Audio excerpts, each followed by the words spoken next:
Tesla springs some more surprise features on us, goes back to capital markets, and issues a recall for Model X. Plus, I've got another giveaway for you all. This is Tesla Tidbits episode number 575 for February 17th, 2020. This show is sponsored by my supporter Richard. If you're in the market for a new Tesla, please consider using his referral code.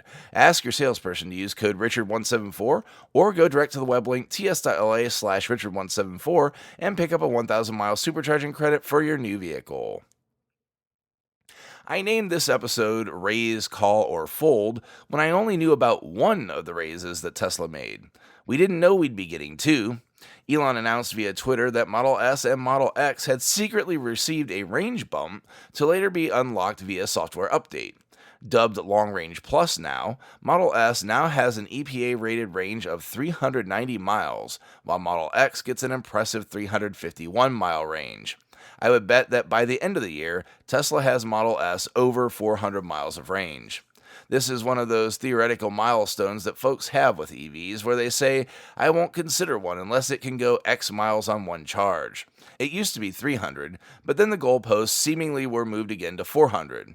Once 400 is cleared, I'm not sure what more can reasonably be asked. Even with my own edge case of a 142-mile daily drive, I'm doing just fine in my Model S that did only 268 on a charge brand new. I'd love to hear the edge case that this wouldn't cover at this point. As a cold weather owner, this to me is just added padding for cold weather range loss. Even in Ohio winters, with the heat on, I can't imagine not still keeping 300 miles worth of range. Having a guaranteed 300 miles of range regardless of conditions is an amazing EV achievement. Kudos to Tesla on continuing to push this envelope. I can't wait to see what we hear from the upcoming Battery Investor Day. The second raise that Tesla made recently was another capital raise from the markets. Tesla went back to the market for $2 billion worth of capital to infuse into the company, with an option for the underwriters brokering the sale of the new shares to sell an additional $300 million at their own discretion, putting the total offer at $2.3 billion, which is almost guaranteed as the banks have yet to decline this option when new offerings have been made. Elon himself has committed to purchasing $10 million worth of the new stock, and Larry Ellison, who sits on the board, also will purchase $1 million worth. While Tesla sits on about $6.3 billion in cash as of the last earnings call, it would seem that they would want to keep that powder dry, as Elon would say, and use an infusion for something else. Given the current construction of the Gigafactory in Germany and the one alluded to in Texas, as well as the ramp of Model Y and Cybertruck, you might assume that these funds would be used to accelerate these programs without impacting the war chest that they've amassed. Hopefully this will bring Cybertruck to market faster than expected and get the German Gigafactory outfitted and running faster as well. On the bad news side of things today, Tesla did have to announce a recall on Model X. According to Reuters, 15,000 Model X vehicles will have to be recalled due to one of the same issues that caused Model S, including mine, to be recalled previously. Most Model X built before mid-2016 have aluminum bolts that were used to attach the power steering motor to the vehicle that could corrode and cause a loss of power steering assist in the vehicle if they were to break.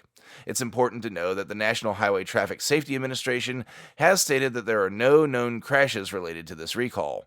Tesla also states that it is unaware of any injuries or collisions related to the recall as well. Tesla will contact owners to come in for the recall as parts become available, but in the meantime says that the vehicles are safe to drive until the parts come in. The last news item today comes from Teslarati, where we see the culmination of some earlier news that Model 3 may have been built with heated rear seats whether they were ordered or not, but only enabled if the required trim level or option package was purchased. Recently, the option became available in owners' apps to enable the rear seat heaters for a cost of $300 US. So for those that opted for Standard Range or Standard Range Plus versions of Model 3, you can now keep your rear passengers' keisters warm for just 3 additional Benjamins. Lastly, I've got a giveaway for you folks. As you know, I've been a huge fan of the Stats for Tesla app on iOS for some time. The developer also listens to the show and has graciously donated a couple codes for my listeners. So, if you own a Tesla and you're an iOS user, fire me a tweet and say, I need a copy of @Stats Tesla app. I'll pick someone before the next episode and announce them as the winner on that show. Good luck to everybody. That'll do it for today's show. Thanks to all my patrons supporting the show at patreon.com/Tesla Tidbits. And as always, a special shout out to all the super patrons supporting the show at the $10 plus level. They are Ryan Scarborough, Lee Sweet, William Henry Crew III, Dorian Steve Guberman, Ralph and Cheryl Waterhouse, Megawatt Photovoltaic Development, Todd Sullivan, Mitch Long, Zortec LED Canada, Morvan Og, Raymond and Deborah Malkowitz, T-Sport Line, Travis and Cheyenne Rush, Chris Hovis, Craig Murphy, Vicky Kirk, Ricky Johnston, Nathan Garza, Paul Gona, Ed Patterman, and Sunil Joseph. If you have feedback for me, the best way to be heard is to tweet at Tesla Tidbits and use the hashtag AskTeslaTidbits if you'd like your question to be considered for the show. Until next time, keep it charged and hit the road.